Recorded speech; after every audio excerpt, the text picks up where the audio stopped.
Hello दोस्तों, आप सभी का स्वागत है अपने यूट्यूब चैनल पर। दोस्तों, आज का हम लोग का टॉपिक है संसद, राज्यपाल, राज्य विधानमंडल तथा उच्च न्यायालय। दोस्तों, इससे संबंधित सभी प्रश्नों को साथ ही साथ सारे अनुच्छेद को भी क्लियर करते चलेंगे। तो आप लोग वीडियो में अंत तक बने रहिएगा। आइए स्टार्ट करते हैं। संसद, पार्लियामेंट से संबंधित सारे प्रश्न हैं।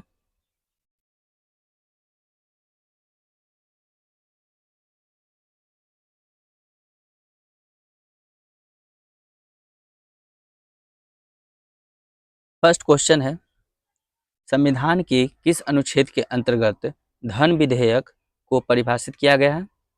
आंसर है अनुच्छेद 110।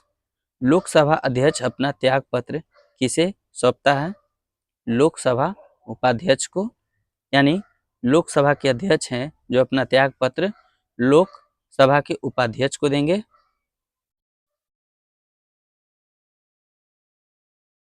संविधान के अनुच्छेद 82 के अनुसार लोकसभा की सीटों का राज्यों के मध्य आवंटन किस वर्ष की जनगणना के आधार पर किया गया है? आंसर हो जाएगा वर्ष 1971 की जनगणना के आधार पर। भारत में लोकसभा का अध्यक्ष लोकसभा सदस्यों में ही चयनित किया जाता है। राज्यसभा की एकांतिक शक्ति के अंतर्गत कौन सा अनुच्छेद आता है? तो अनुच्छेद 249। संविधान की चौथी अनुसूची किस प्रकार के प्रावधान है?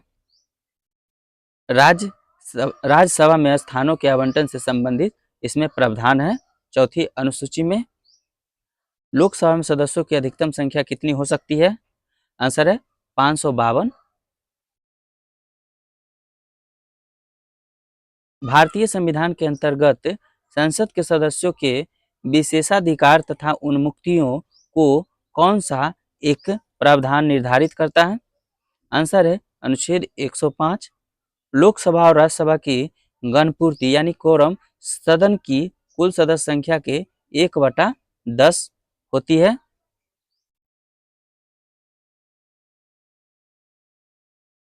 राज्यसभा का सदस्य बनने के लिए न्यूनतम आयु कितनी है? आंसर है 30 वर्ष। राज्यसभा की अधिकतम निर्धारित सदस्य संख्या कितनी है? तो 250 होगी। संसद के किस सदन का अध्यक्ष उसका सदस्य नहीं होता है? तो राज्यसभा का। भारतीय संविधान का कौन सा अनुच्छेद संसद को अंतर्राष्ट्रीय समझौते को लागू करने के लिए विधि निर्माण करने की शक्ति प्रदान करता है? आंसर है अनुच्छेद 253। भारतीय संसद में राष्ट्रपति और संसद के दोनों सदन लोकसभा एवं राज्यसभा सम्मिलित होते हैं।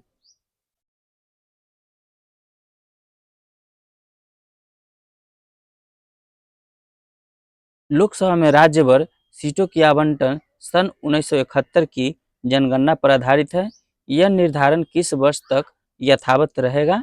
आंसर है 2026 तक। अगला प्रश्न है, भारतीय चुनाव आयोग यानी इलेक्शन कमीशन ऑफ इंडिया संसद तथा विधानमंडल दोनों के चुनाव के लिए उत्तरदायी हैं। अब है फ्रेंड्स संसद से संबंधित अनुच्छेद हैं, आइए देखते हैं। अनुच्छेद 79 से स्टार्ट होता है।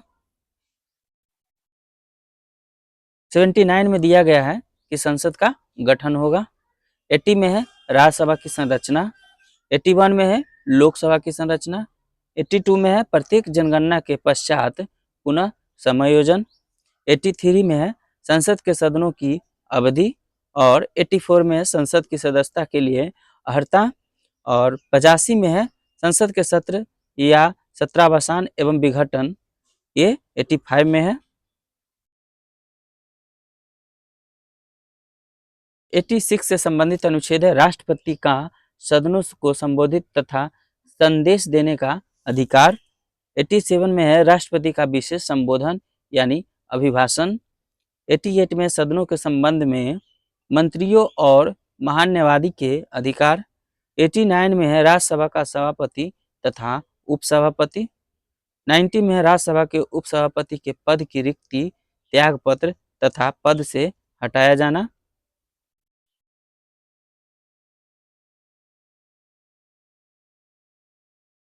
91 में है सभापति के कर्तव्यों के निर्वहन अथवा सभापति के रूप में कार्य करने की उपसभापति अथवा अन्य व्यक्ति की शक्ति है, वो 91 में है।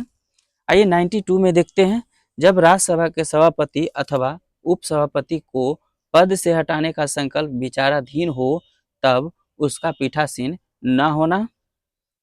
93 में है लोकसभा का अध्यक्ष तथा उपाध्यक्ष है। 94 में लोकसभा अध्यक्ष तथा उपाध्यक्ष पद की रिक्तियां त्यागपत्र तथा पद से हटाया जाना है, वह 94 अनुच्छेद में है।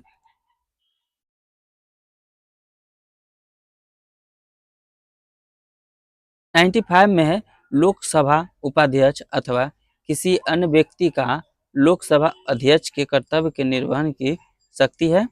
96 में जब लोकसभा अध्यक्ष अथवा उपाध्यक्ष को पद से हटाने का संकल्प विचाराधीन हो तब उसका पीठासीन न होना। 97 में है सभापति व उपसभापति तथा अध्यक्ष व उपाध्यक्ष के वेतन भत्ते हैं। 98 में संसद का सचिवालय है। 99 में सदस्यों द्वारा शपथ या प्रतिज्ञान है।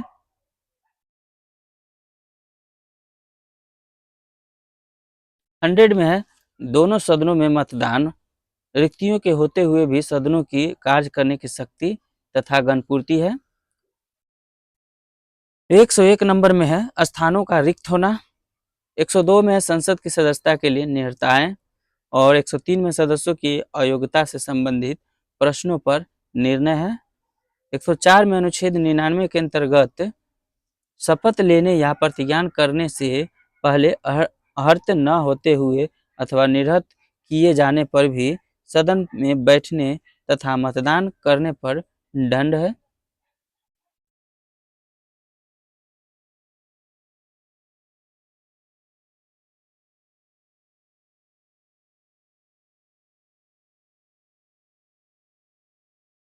लोकसभा के सदस्य की संख्या कितना से बढ़ाया गया था, तो 525 से बढ़ाकर 545 की संविधान संशोधन द्वारा कर दी गई थी। आंसर हो जाएगा 31वें संविधान संशोधन। यहाँ पर दिया गया है, पीडीएफ में थोड़ा साफ नहीं है।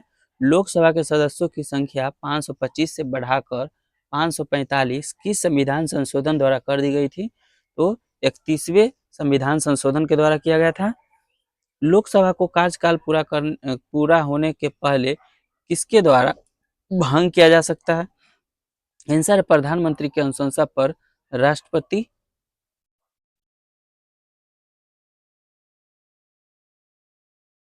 किस राज्य में लोकसभा में अनुसूचित जनजातियों के लिए सर्वाधिक सीटें आरक्षित हैं? आंसर है मध्य प्रदेश, यहाँ पर 6 सीट है। लोकसभा का कार्यकाल आपातकाल की घोषणा के दौरान एक बार में 1 वर्ष तक के लिए बढ़ाया जा सकता है।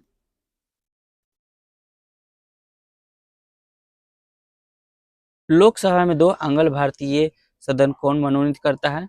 तो भारत के राष्ट्रपति। लोकसभा चुनाव में निर्वाचित होने के लिए किसी व्यक्ति की न्यूनतम आयु कितनी निर्धारित की गई है? तो 25 वर्ष। लोकसभा चुनाव लड़ने के लिए किसी व्यक्ति की न्यूनतम आयु 25 वर्ष होना चाहिए और वहीं राज्यसभा के लिए 30 वर्ष। लोकसभा की वर्तमान सदस्य संख्या कितनी है? तो 545 हो जाएगा। लोकसभा राज्यसभा के सर्वाधिक प्रतिनिधि भारत के किस राज्य से आते हैं? आंसर हो जाएगा उत्तर प्रदेश। उत्तर प्रदेश के पश्चात लोकसभा में सर्वाधिक सीट किस राज्य में है? तो महाराष्ट्र में 48 है। राज्यसभा एक अस्थायी सदन है क्योंकि इसे विघटित या समाप्त नहीं किया जा सकता है।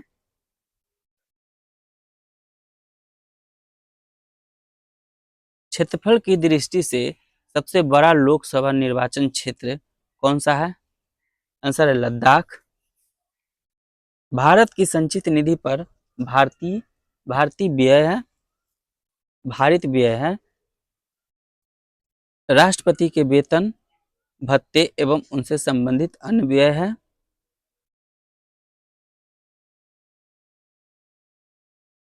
राज्यसभा के सभापति, उपसभापति, लोकसभा के अध्यक्ष और उपाध्यक्ष के वेतन तथा भत्ते। ऐसे ऋण या भार जिनका दायित्व भारत सरकार पर है। उच्चतम न्यायालय के न्यायाधीशों के वेतन, भत्ते, पेंशन तथा उच्च न्यायालय के न्यायाधीशों की पेंशन, ये सभी भारत के संचित निधि पर भारित है।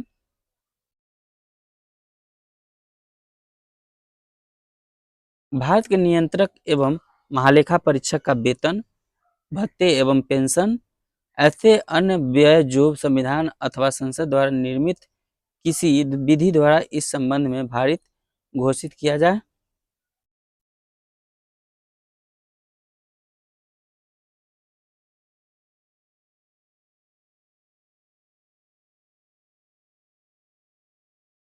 अगला प्रश्न है, परिसीमन परिसीमन के पश्चात उत्तर प्रदेश में मतदाताओं की संख्या की दृष्टि से सबसे बड़ा लोकसभा क्षेत्र कौन सा है?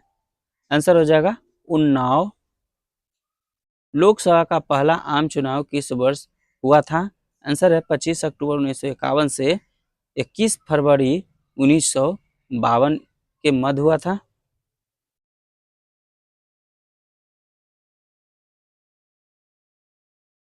यदि लोकसभा के सभी सदस्य बहुमत से संकल्प पारित कर दे तो लोकसभा अध्यक्ष को उसके कार्यकाल की समाप्ति के पूर्व उसे पद से हटाया जा सकता है। एक वर्ष में लोकसभा के कम से कम कितने सत्र बुलाए जाते हैं? तो 2 हो जाएगा।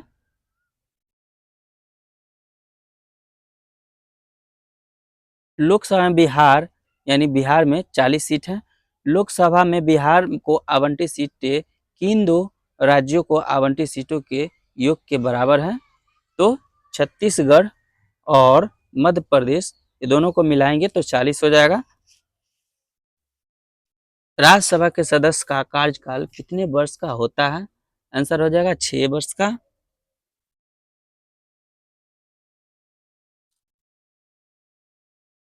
प्रोटेम स्पीकर की नियुक्ति राष्ट्रपति द्वारा की जाती है तथा उसका कर्तव्य नवनिर्वाचित लोकसभा सदस्यों को शपथ दिलाना है। लोकसभा अध्यक्ष यानी स्पीकर अपने निर्णायक मत का प्रयोग कब करता है?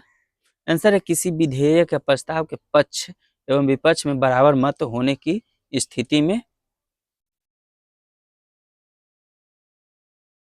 लोकसभा के प्रथम अध्यक्ष कौन थे?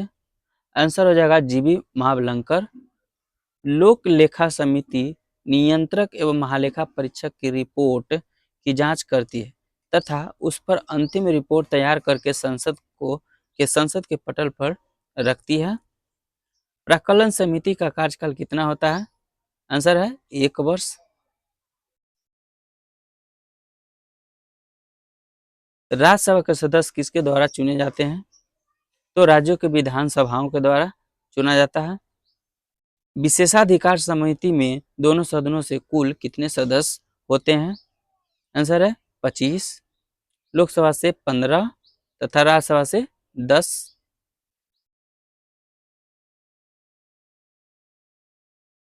संसद में सरकारी विधेयक मंत्री द्वारा जबकि गैर सरकारी विधेयक मंत्री के अतिरिक्त किसी भी सदस्य द्वारा प्रस्तुत किया जा सकता है। प्रत्येक वित्त विधेयक धन विधेयक नहीं होता है, परंतु प्रत्येक धन विधेयक वित्त विधेयक होता है।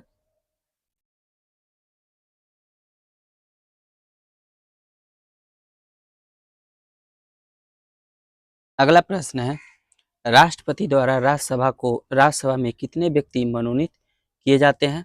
आंसर है 12 गो। राज्यसभा के लिए नामांकित होने वाला प्रथम अभिनेत्री कौन थी? आंसर है नरगिस दत्त। राज्यसभा सदस्य वर्ष 1980 से 86 तक रही थी। लोकसभा की प्रथम महिला अध्यक्ष कौन थी?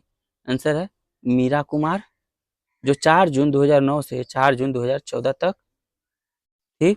राज्य विधानसभा में कोई भी धन विधेयक राज्य के राज्यपाल की संस्तुति के बिना या अनुमति के बिना प्रस्तुत नहीं किया जा सकता है।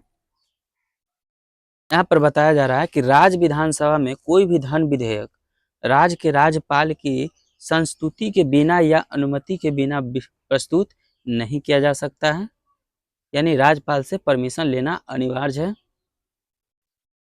वे प्रथम लोकसभा अध्यक्ष कौन थे जिनके विरुद्ध लोकसभा में अविश्वास प्रस्ताव पारित किया गया था या लाया गया था? आंसर है जीवी महाबलंकर। लोकसभा का सचिवालय किसके नियंत्रण में होता है? आंसर है लोकसभा अध्यक्ष के। अगला प्रश्न है, भारतीय राजनीतिक व्यवस्था में कौन सर्वोच्च है? आंसर है संविधान। भारत की संचित निधि पर कौन सा व्यय भारित नहीं होता है? तो भारत के प्रधानमंत्री के वेतन और भत्ते ये भारित नहीं होते हैं।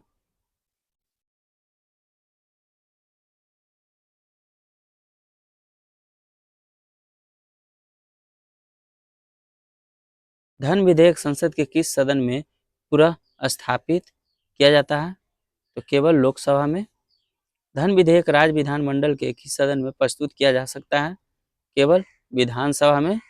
धन विधेयक राज्य विधानमंडल के किस सदन में प्रस्तुत किया जा सकता है? तो केवल विधानसभा में। बजट की रूपरेखा किस विभाग के द्वारा तैयार की जाती है? आंसर है आर्थिक कार्य विभाग द्वारा।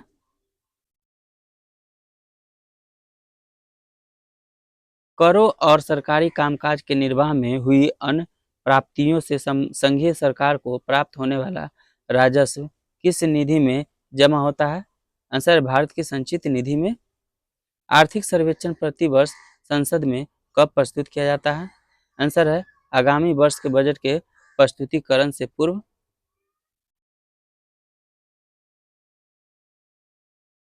कोई विधेयक धन विधेयक है अथवा नहीं, इसका निर्णय कौन करता है? आंसर है लोकसभा अध्यक्ष। भारत की संचित निधि से धन निकालने के लिए संसद का अनुमोदन अनिवार्य है।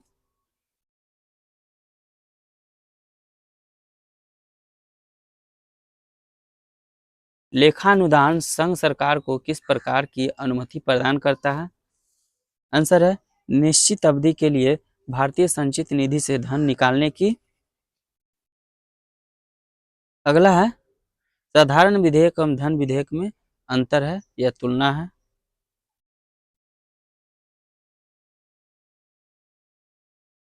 यहाँ पर देखते हैं,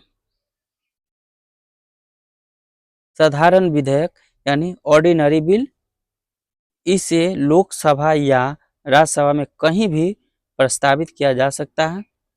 धन विधेयक में है यानी मनी बिल में इसे केवल लोकसभा में प्रस्तावित किया जा सकता है।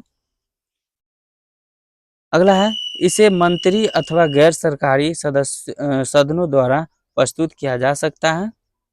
इसमें है इसे केवल सरकार के किसी मंत्री द्वारा प्रस्तुत किया जा सकता है।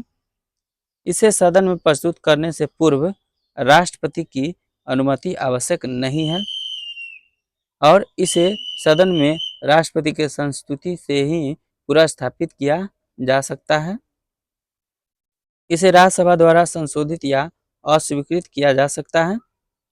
इसे राज्यसभा द्वारा संशोधित या अस्वीकृत नहीं किया जा सकता है। अगला है 5 नंबर, इसे राज्यसभा अधिकतम 6 माह के लिए रोक सकती है और इसमें 5वां है, इसे राज्यसभा अधिकतम 14 दिनों के लिए रोक सकती है।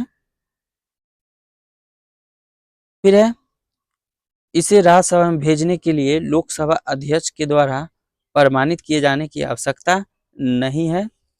इसमें है, इसे लोकसभा अध्यक्ष के द्वारा धन विधेयक के रूप में प्रमाणित किए जाने की आवश्यकता होती है। 7 नंबर में, दोनों सदनों में असहमति की स्थिति में राष्ट्रपति दोनों सदनों की संयुक्त बैठक बुला सकता है। इसे दोनों सदनों में पारित होने के बाद राष्ट्रपति के हस्ताक्षर के लिए भेजा जाता है। इसमें है, इसमें दोनों सदनों के बीच असहमति का कोई अवसर ही नहीं होता है, इसलिए संयुक्त बैठक का कोई प्रावधान नहीं है। इसे केवल लोकसभा से पारित होने के बाद राष्ट्रपति के हस्ताक्षर के लिए भेजा जाता है। यह विधेयक लोकसभा में अस्वीकृत होने पर सरकार को त्याग पत्र देना पड़ सकता है यदि इसे मंत्री ने प्रस्तुत किया हो। फिर यदि विधेयक लोकसभा में अस्वीकृत होने पर सरकार को त्याग पत्र देना पड़ता है। फिर इसे राष्ट्रपति द्वारा स्वीकृत या अस्वीकृत किया जा सकता है अथवा पुनर्विचार के लिए भेजा जा सकता है। इसमें 9 नंबर, इसे राष्ट्रपति द्वारा स्वीकृत या अस्वीकृत किया जा सकता है परंतु पुनर्विचार के लिए नहीं लौटाया जा सकता है। अगला है धन विधेयक एवं संविधान संशोधन विधेयक के संबंध में दोनों सदनों की संयुक्त बैठक नहीं बुलाई जा सकती है।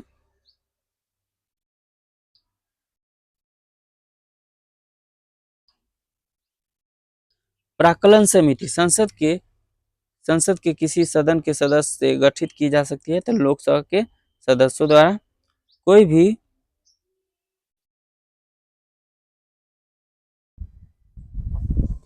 प्राक्कलन समिति संसद के किस सदन के सदस्यों से गठित की जा सकती है तो लोकसभा के सदस्यों के द्वारा।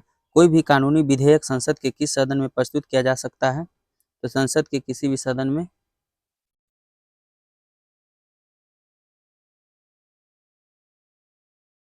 भारतीय संसद के दोनों सदनों की संयुक्त बैठक साधारण विधेयक तथा वित्त विधेयक दोनों के संबंध में हो सकती है।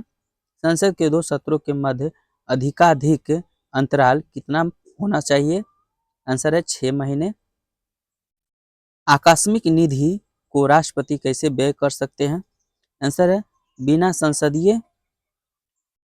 संसदीय स्वीकृति के। लोकसभा में विधेयक पर आम बहस किस वाचन में होती है? आंसर है द्वितीय वाचन में। कटौती प्रस्ताव को और किस अन्य नाम से जाना जाता है? आंसर है समापन प्रस्ताव।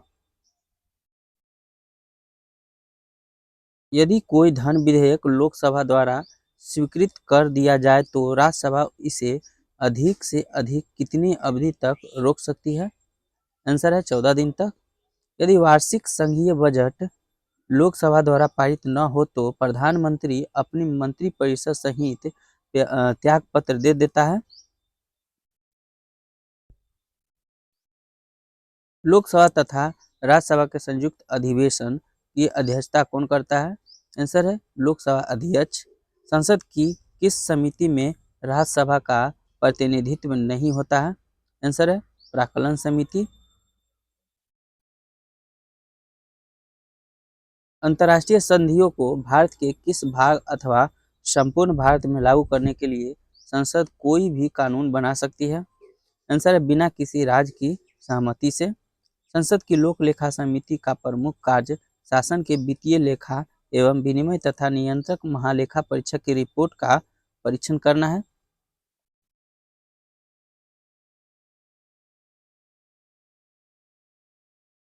भारतीय संसद किसके माध्यम से प्रशासन पर नियंत्रण करती है? आंसर है संसदीय समितियों के माध्यम से। लोक लेखा समिति में कुल 22 सदस्य होते हैं जिसमें 15 लोकसभा से तथा 7 राज्यसभा से लिए जाते हैं।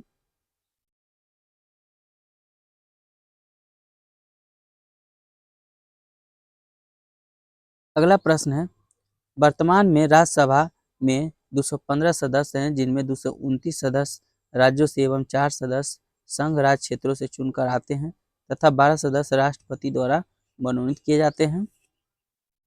सरकार द्वारा लोकसभा में अपना बहुमत सिद्ध करने के लिए कौन सा प्रस्ताव रखा जाता है? आंसर है विश्वास प्रस्ताव।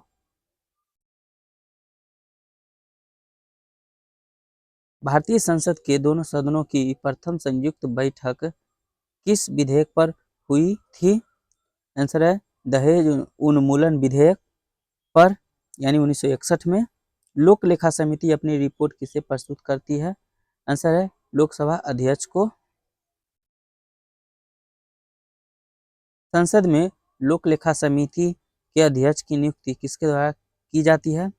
आंसर है लोकसभा अध्यक्ष के द्वारा। संसद विधानसभा के किसी भी सदस्य की सदस्यता तब समाप्त समझी जाती है जब वह सदन को सूचित किए बिना लगातार 60 दिन तक अनुपस्थित रहता है। संसद राज्य सूची के किसी विषय पर कानून कब बना सकती है? आंसर है यदि राज्यसभा ऐसा संकल्प पारित करती है। किसी मंत्री के विरुद्ध विशेषाधिकार प्रस्ताव कब लाया जा सकता है? आंसर है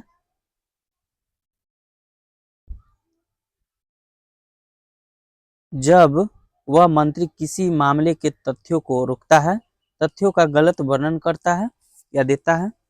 संसद द्वारा वर्ष 1979 में निर्मित कानून के अनुसार एक नागरिक के वयस्क होने की आयु कितनी है? आंसर है 18 वर्ष। लोकसभा में शून्यकाल की अवधि अधिक से अधिक कितनी हो सकती है? आंसर है 1 घंटा।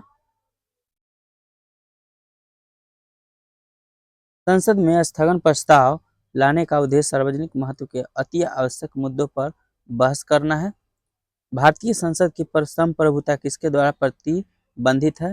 आंसर है न्यायिक समीक्षा से। संसदीय व्यवस्था में शून्यकाल किस देश का देन है? आंसर है भारत की देन है। सदन की कार्यवाही का प्रथम घंटा क्या कहलाता है? आंसर है प्रश्नकाल।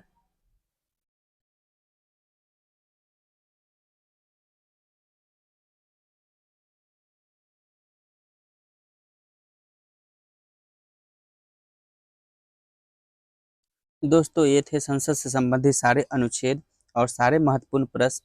फ्रेंड्स वीडियो अच्छी लगी हो तो एक लाइक सब्सक्राइब जरूर कीजिएगा। Thanks for watching video. जय हिंद।